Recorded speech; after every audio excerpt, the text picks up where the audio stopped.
As a leader, people will expect you to have sound judgment. And while we want to see progress towards our goals, it's impossible to always make choices that get perfect results.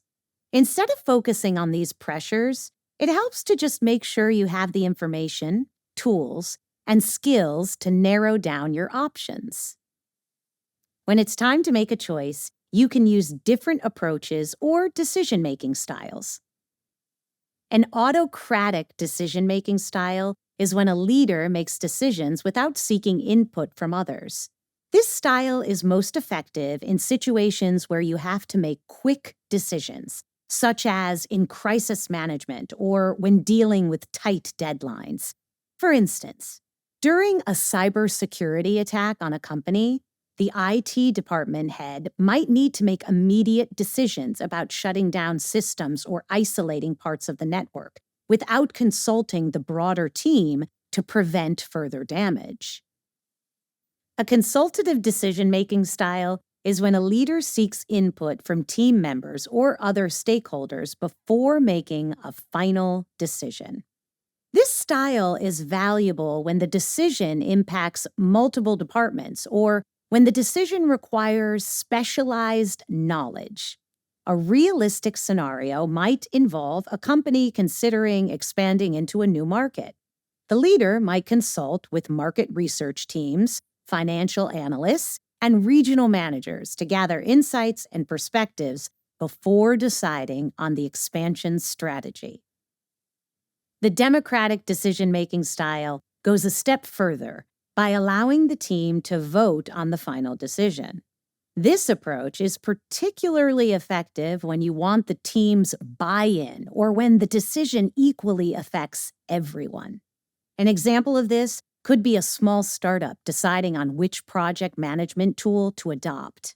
The leader might present a short list of options to the team and then hold a vote to choose the tool that best meets the team's needs, ensuring widespread acceptance and use.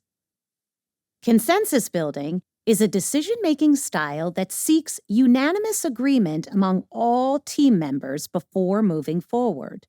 While this can be time-consuming, it is highly valuable for decisions that require the team's commitment. For instance, a nonprofit organization deciding on its mission statement might use a consensus-building approach so all team members fully endorse and commit to the chosen mission, as it forms the foundation of their collective efforts.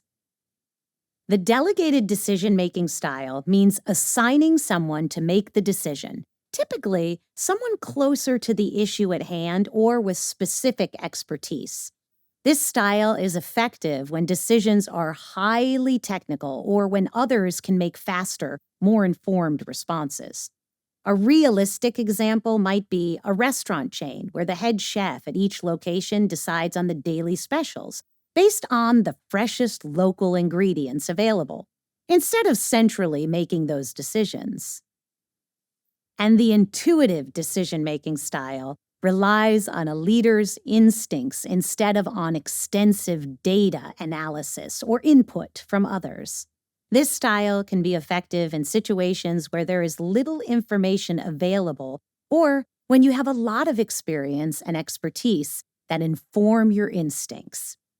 An example could be an experienced investor deciding to back a startup based on sensing the founding team's passion and innovativeness of the product, despite a lack of extensive market data. You can tell which decision-making style is right for you by looking at factors like how urgent the decision is, how impactful the decision is, how much support you'll need from the team, and how much information you'll have access to. It's a best practice to be flexible and adapt your style to the situation. For instance, in a high-stakes, fast-paced situation, an autocratic style might be necessary.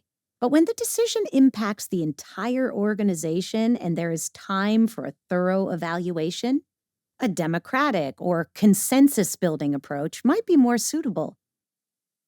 For leaders, decision-making requires you to know when and how to apply different styles based on the situation.